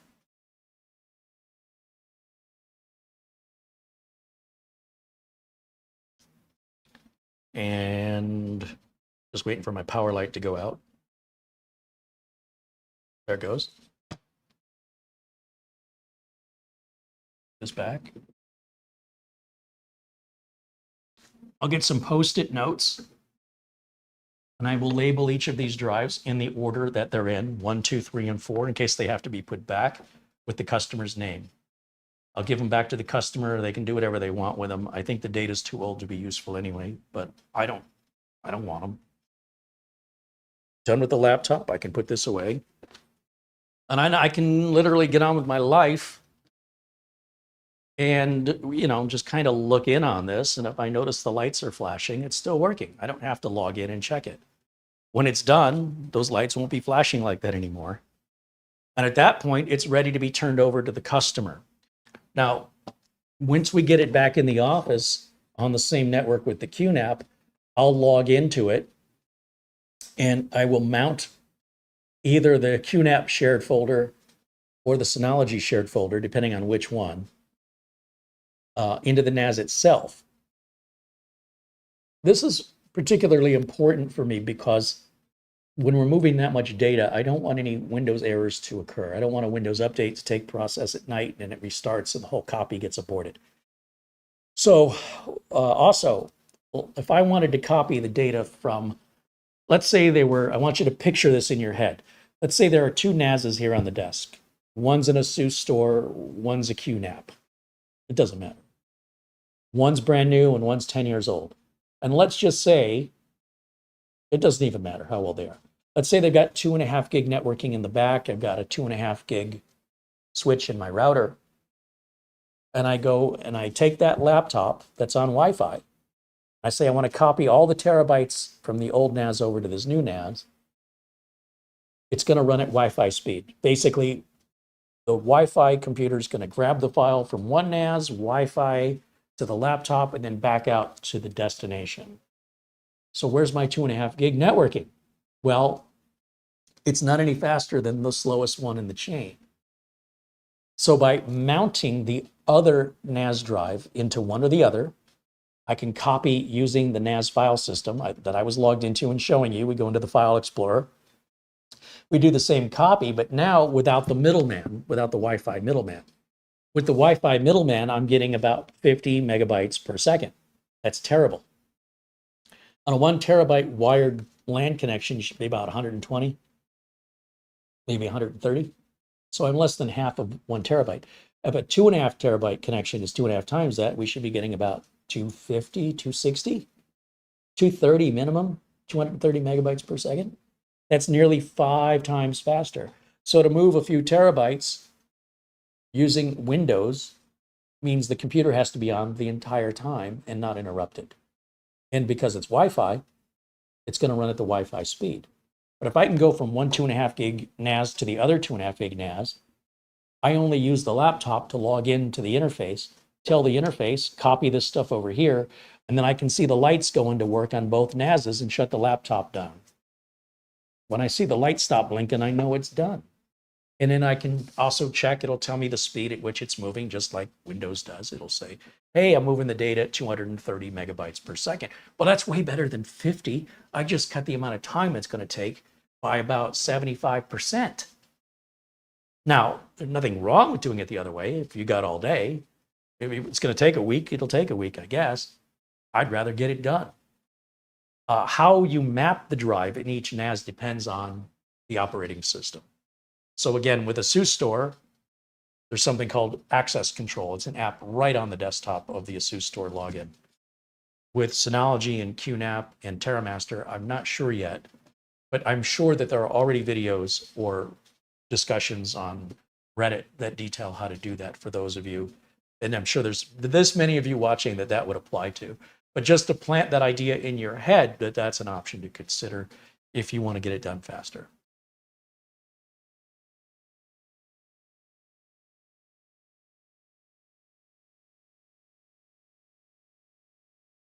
NAS needs a fiber optic speed.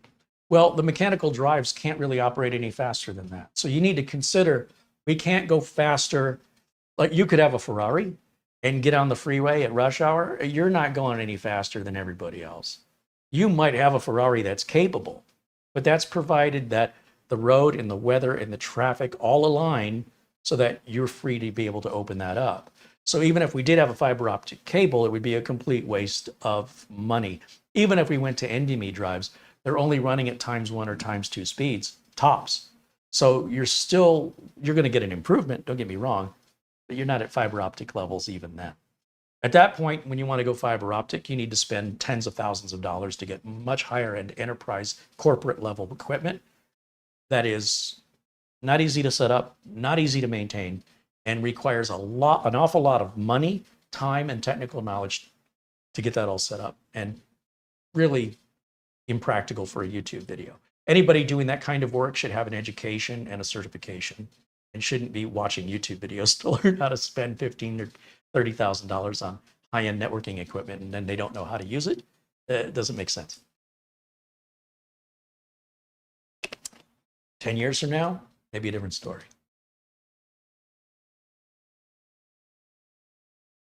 Okay, any final questions for me? Otherwise, this will wrap up today's video.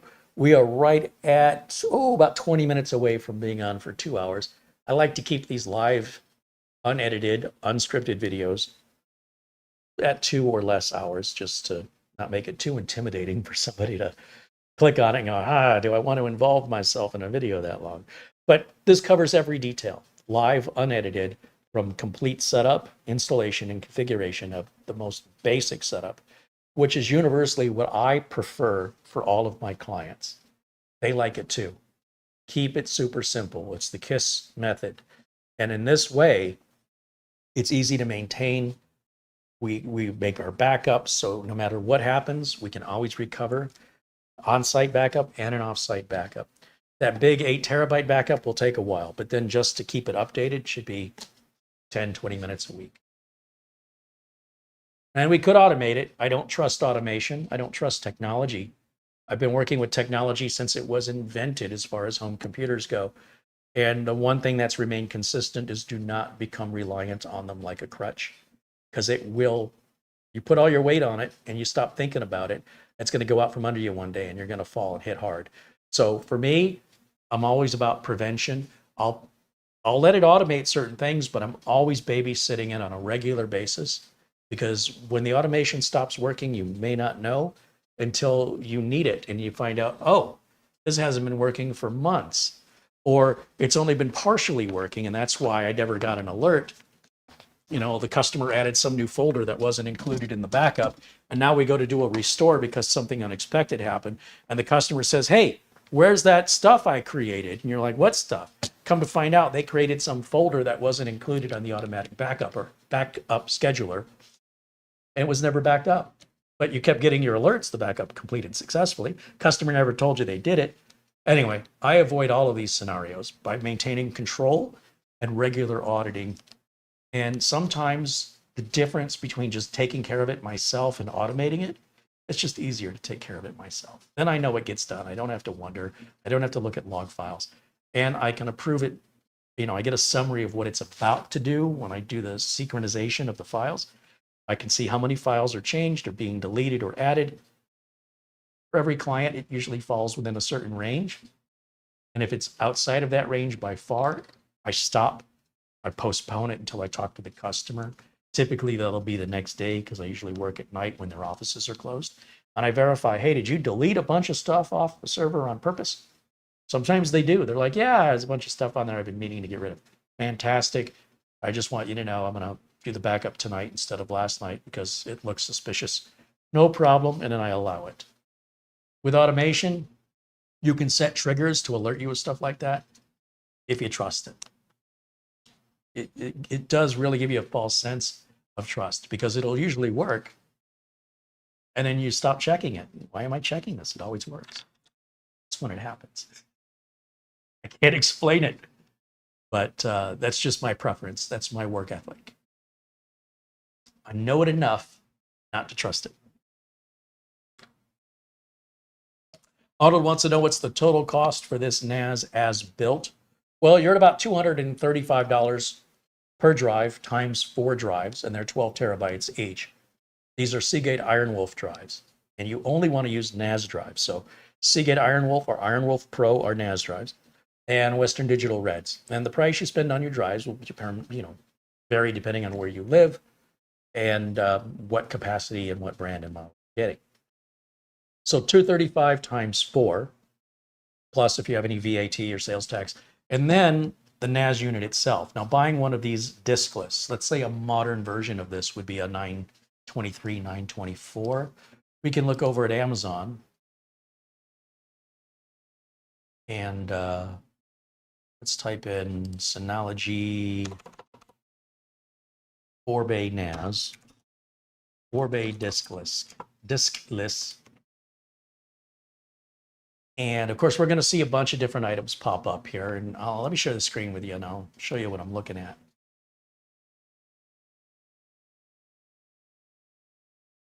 Okay, so this first one here, how do you change the drives in that when they go out? I'm already turned off. I will not. You couldn't give this to me. I want to have direct access to the drives for a quick swap out. So here's the 923, which looks like, look at all the reviews on that. Diskless means it doesn't come with any hard drives. It's going to cost more if it did.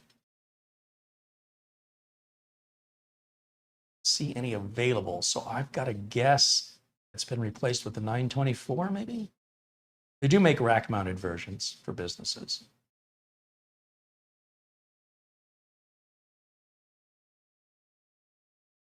This is a higher end AMD Ryzen based processor. So this is a bit more money at 819. You can get them less powerful and cheaper than that.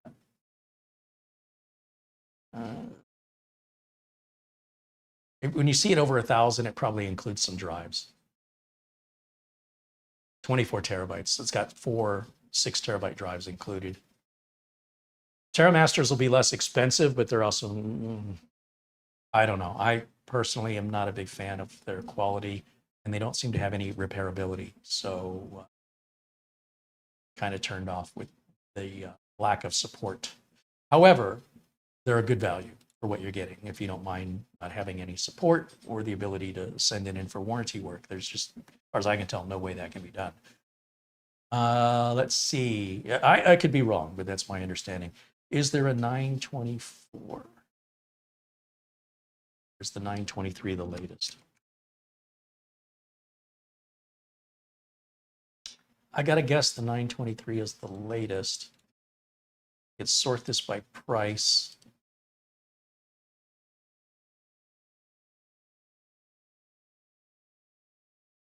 See, that's a 2 drive, but it's got drives in it. That's why it's so much money. Let's go back up here and type in Synology DiskStation. And then let's sort that by price. There's your 1-bay NAS right there. There's a 2-bay. We've reviewed this one. And you've got to open it up to get to the drives. I don't like that. So if we look at a 4-drive Synology, since we've got it sorted by price, the first 4-drive one we see should be the current cheapest. That's TerraMaster.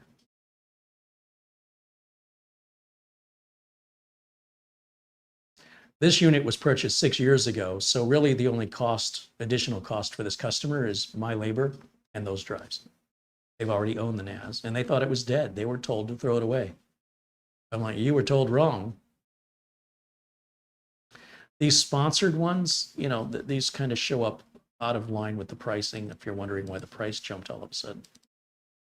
I don't know why I'm not seeing a 4-drive Synology.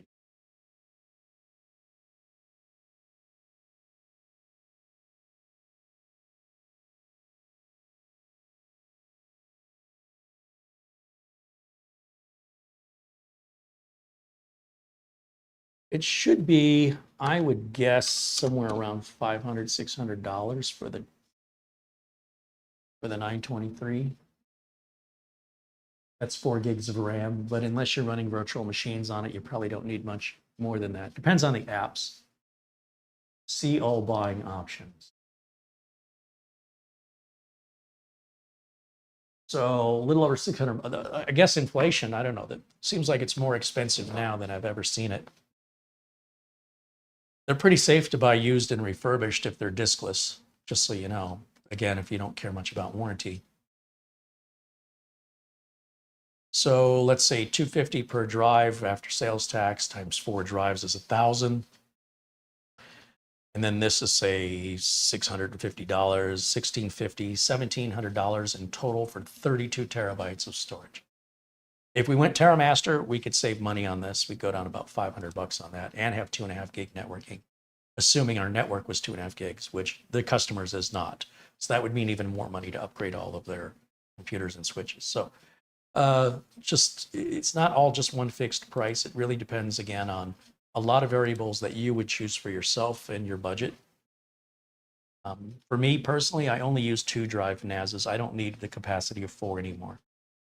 If I can buy a couple of 20, 22, or 24 terabyte drives, that's all I need. To have 4 of those is overkill. It takes up more room. It's twice the number of drives that could fail. It uses more power. Unless I need more than 24 terabytes, I mean, why the heck am I putting anything more in there? For future-proofing it, buy it in the future, it'll be cheaper. Buying 24 terabytes today is expensive. Buying 24 terabytes next year will be cheaper.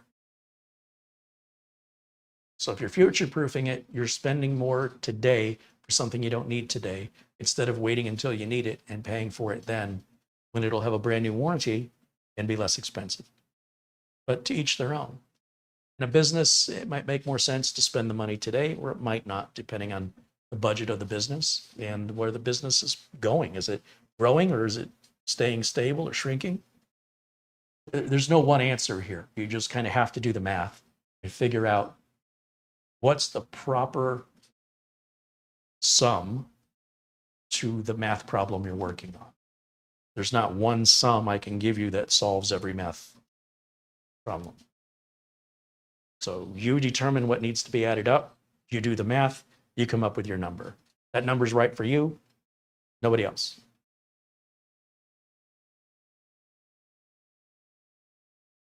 Carey, Ben wants to know, what sort of life do you get out of these drives? These IronWolf drives, I've never seen one fail. I don't know. I've got some 12 terabyte drives that I installed in Studio A probably around the same time. I've never had one fail. But remember, I only use 2 drive arrays now. These drives, there's nothing wrong with these. These were from 2018.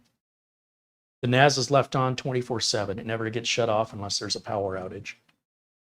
And these weren't maintained. This thing had cobwebs and dust all over it. So these were not kept in a good environment. And they work fine. So I don't know.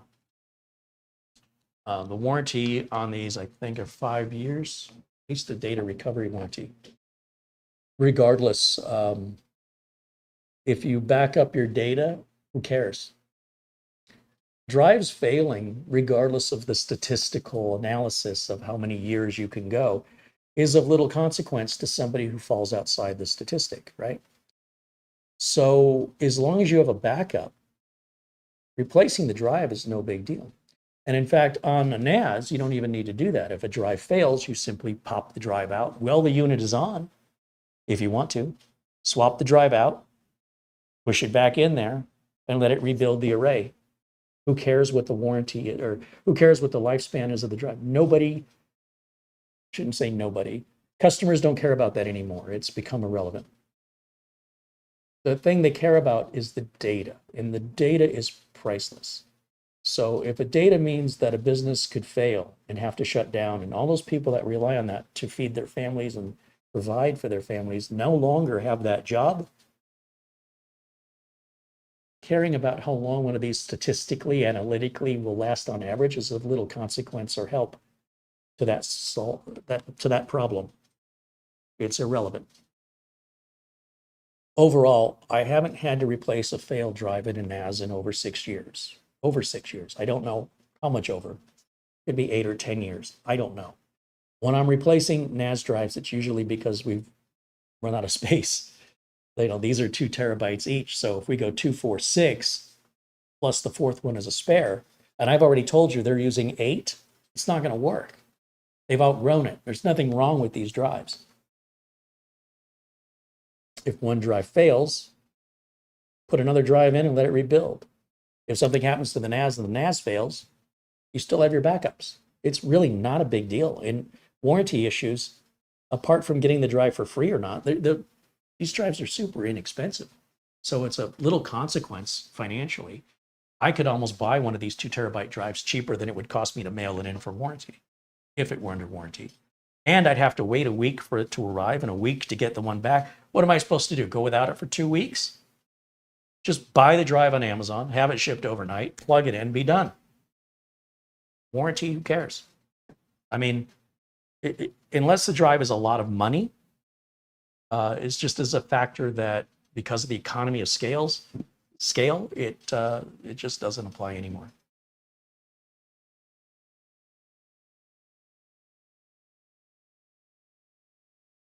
Jose with a $2 super chat says another educational video. Thanks, Carey. Right on. Thank you, Jose. Just looking for any other questions. Do I like QNAP, ASUS, or Synology better? I don't know. They all have pros and cons, so it depends which way you're leaning. Synology, I'm a little frowning on because of that 1 gigabit networking. It to me is unacceptable. Now, with the plus models, like this is a 918 plus, we can turn on SMB multi-channel, meaning we can use both of the 1 gig ports at the same time. Just run both cables into your switch. You don't have to do anything else. It'll still see it as 1 unit and move data at twice, so at 2 gigabits, which is still not 2.5, and you're running a second cable, but it's free and it's just a click. But if it's a Synology model without the little plus sign, you can't do that, which is just ridiculous. There are hacks to get around it. We don't do that in business. Anyway, everybody else is going to be 2.5 gig by default. But the apps and the operating system's better in Synology. But the NVMe interface and everything on the ASUS store and the QNAP are better because Synology doesn't offer one. We could go back and forth and back and forth and back and forth. It's like asking me what's my favorite flavor of ice cream. Who cares? You pick what you like. Maybe you like one that's more expensive and made with finer materials. Maybe I like some crap from Thrifty. Good stuff. No right or wrong answer there. You just have to figure out what you like. It doesn't matter what I like. I'm not the one eating it.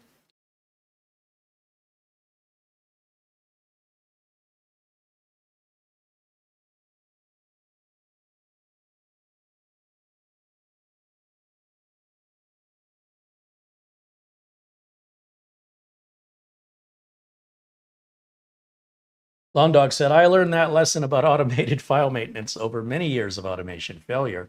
I've tried many types of synchronization tools and they all messed up at some point. It's been that way my whole life of working with computers. Just, they've got to be babysat.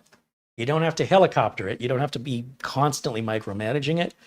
But I would say a regular audit or checking in, regular meaning every 4 to 8 weeks, just because when it happens, you don't want it to have happened a long, long time ago and you're just finding out.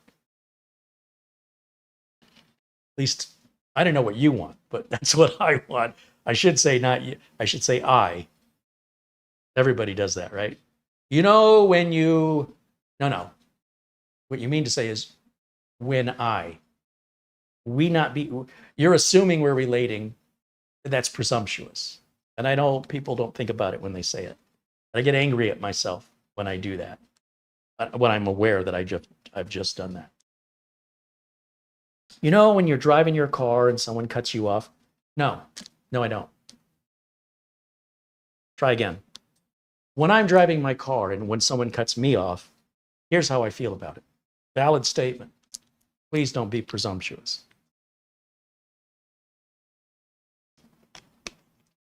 That's my rule for myself. You don't have to do it. That's just for me. All right. I think we're going to wrap it up on that note. Okay.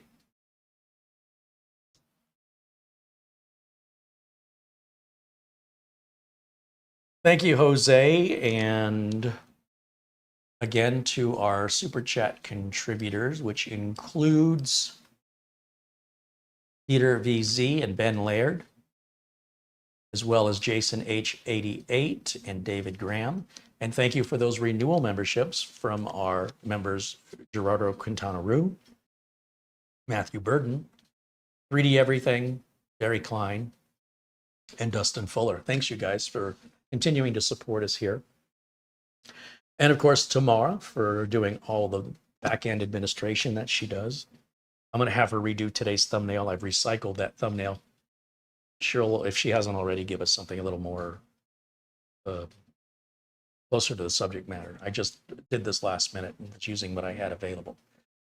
Thanks to our friends, of course, at Acronis for backup software, RoboForm for password management, and VIP CDK deals for Windows and Office license keys. Everything is guaranteed. Everything is 30% off just for you guys using the coupon codes and links provided in the description below this and every video I've made in the last few years.